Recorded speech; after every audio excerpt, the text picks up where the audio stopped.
Welcome to the I Speak Fundy Biosphere series. We want to become more fluent when speaking about the Fundy Biosphere. In this series, we'll be covering everything from the sciences of ecology and forestry to climate action and even hiking, exploring, and tourism. Join us as together we learn how truly special the Fundy Biosphere is.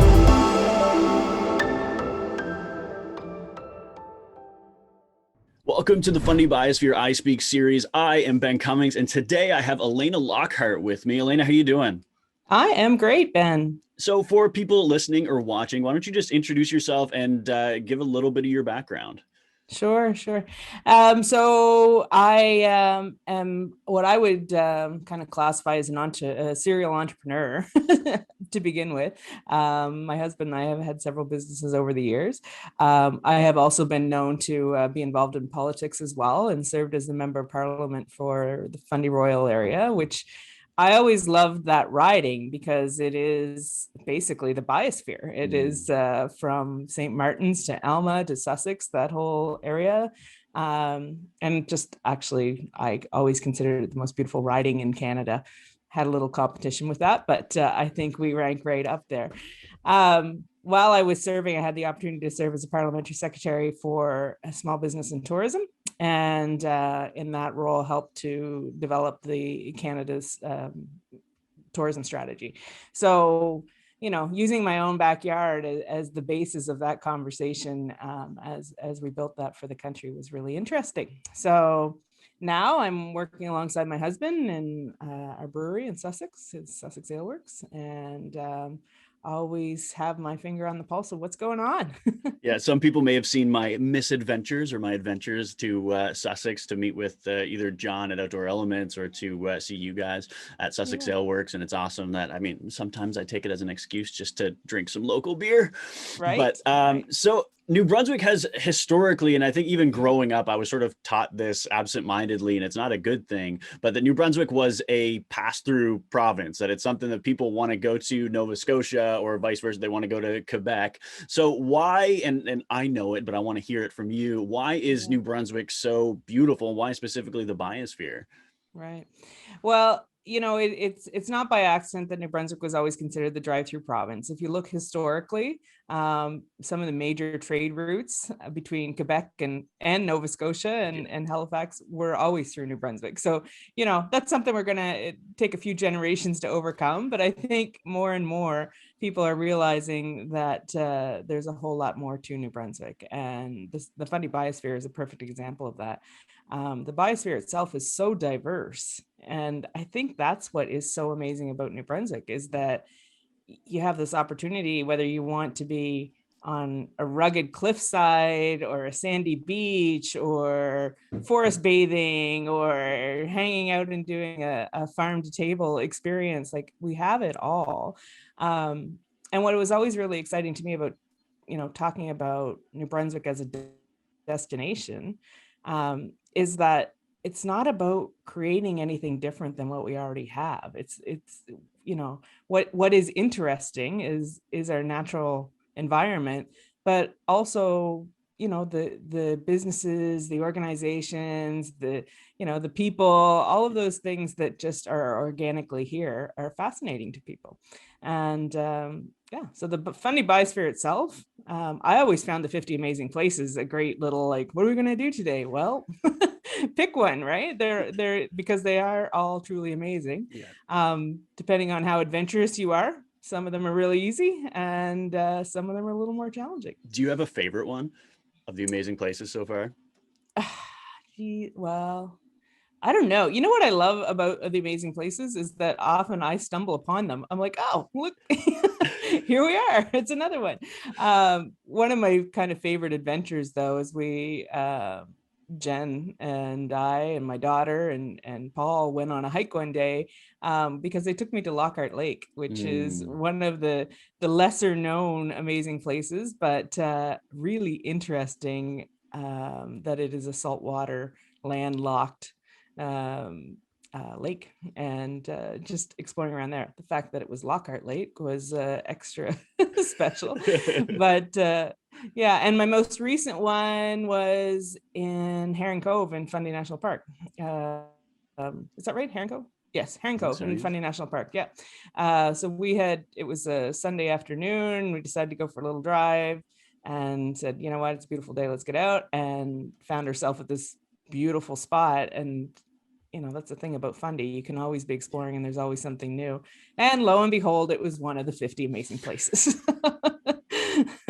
I think that can be a misnomer too. That a lot of people, when you say Fundy or just generalize Fundy, a lot of people think Right. the Parks Canada, the Fundy National Park, but with Right. the amazing places, they stretch so much farther. And That's that's right. one of my goals for the summer is to hopefully visit all 50. As the PR guy, I think I should do that, but we'll see if I actually get around to it. But I went to even Quaco Head recently, Yes. just outside of Yeah. St. Martin's, Yeah. and oh my goodness, I know we have places like that in New Brunswick. Like I've hiked the footpath and I'll be hiking it again soon, but it, the lookout, and it was just super windy that day, and just looking out over the ocean into the abyss is just like incredible. There's something about I've been across the country and I've seen the mountains and I've seen the plains, but seeing the ocean and then seeing the cliffs is just something so spectacular here in New Brunswick. It is, and there's so much more for us to explore as New Brunswickers as well. And I think if there's a silver lining to this pandemic, it's been that we have been able to get out in our own backyards a bit more. For example, we were in St. Martin's the other day and we were talking to the folks at Red Rock about their Zodiac tours, Yeah. and we don't have that much opportunity to see the coastline from the water looking back in. I had been out with lobster fishermen at one point on a beautiful day, which probably was they probably wish they were fishing that day, but but nonetheless, we were taking kind of a leisurely boat ride up that coastline, and I had seen it a lot from land looking out, Yeah. but seeing it from the water looking back is another whole experience. And so it's great to see some of these businesses harnessing those opportunities and saying, let's just flip this a little bit and show you this from a different angle, so it's Well, great. and even our new project that we have in St. Martin's, we've been fortunate enough to be able to hire two more people part time, Nice. and That's it's awesome. something where even I'm almost 30, and I had never been to the secondary caves. I Right. knew that there was the primary, like the first two or three, but I didn't know you could go out around and then see those Yeah. other. And it was so beautiful. I guess people have seen the 360 picture I took and stuff, but yeah, I've been talking to Mike at Red Rock as well, and it's something that he said that people don't recognize, that you can see it from a different angle. Yeah. And maybe being a videographer and photographer, it's something that I'd like to see, is just pick out the differences and things. So I'm excited to be able to share that with people, hopefully later this summer, that just you can see it differently, especially from a Yes. boat, because then you can see it at low tide, but then seeing it at high tide, especially with Yeah. the world renowned tides here in Fundy, it'll be incredible. Yeah. And the other, talking about how you get a different perspective standing from the same spot. If ever been to the Fundy Trail Parkway, you can literally in 5 minutes have the whole skyline change just as the weather changes. I've been in there and it's a foggy day, but there's some mystery in this, and it's cool. And then literally 5 minutes later, you turn around and the sun's out and it's a completely different experience again. So, Yeah. we are always searching for the nicest day, but there's lots of adventures in the not so great days.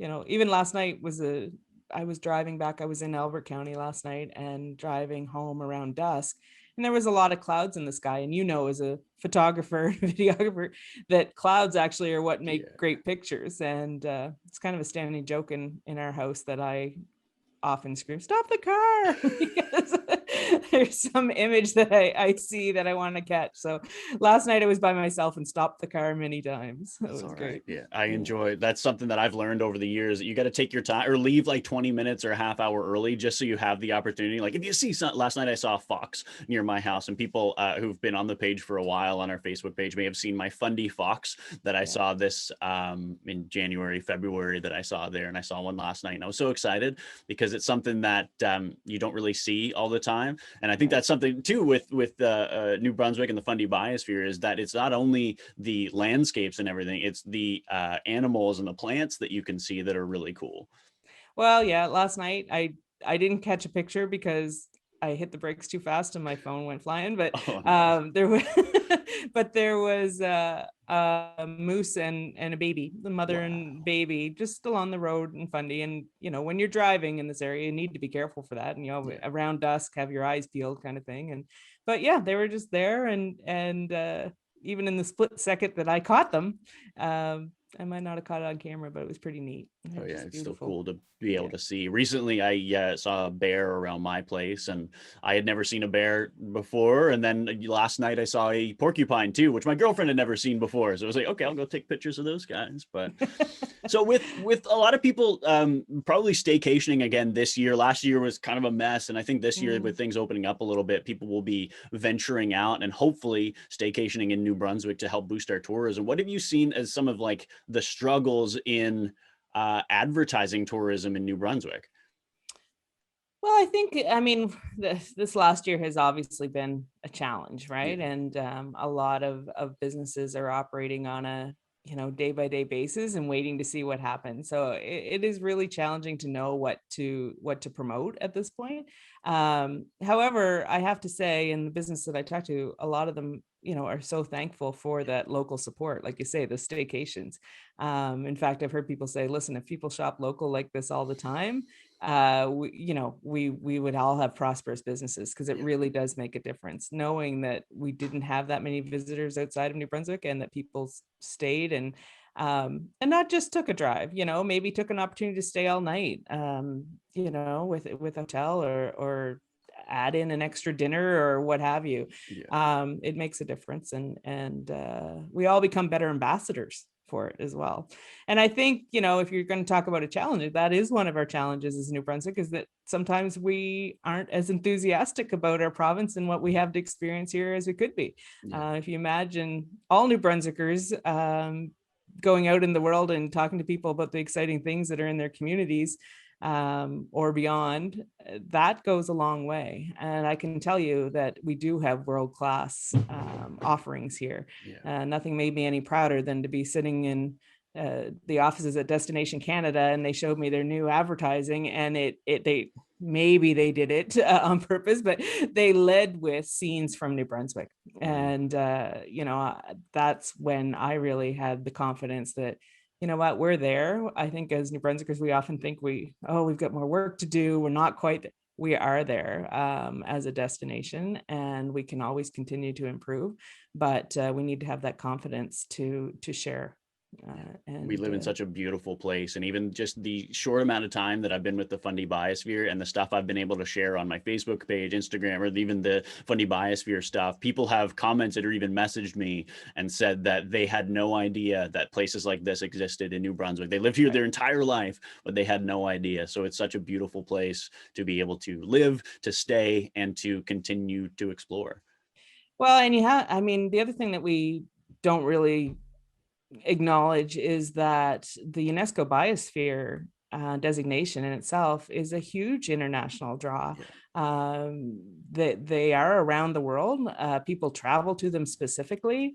Ours is different. A lot of the UNESCO biospheres are very, you know, there's a lot of infrastructure around them, buildings, interpretive centers, Yeah. that kind of stuff. Whereas here in New Brunswick, we have this wide, expansive space where people can wander and take it in at their own pace, in pieces and what have you. And I think that in itself, we should be capitalizing on that. And, as New Brunswickers, become more familiar with the biosphere and be able to talk about it more. Yeah, I couldn't have said it better myself. Alaina, thank you so much for joining us. If everybody, or if anybody is in the Sussex area and you want to check out Sussex Ale Works, please do so. Their beer is amazing. I've got one upstairs that I need to partake in soon. And yeah, if you are out and about exploring New Brunswick, staycationing, check out the Fundy Biosphere signs. I know some of them were missing, so please let us know if we don't have a sign in the amazing places you hope to go to. But we're updating some of our PR materials, so we'll have some new maps and stuff to be able to go visit those. Alaina, thank you so very much. My pleasure. Anytime, Ben. Thanks. For more information about the Fundy Biosphere or to contact us, you can find us on social media or visit us at fundy-biosphere.ca.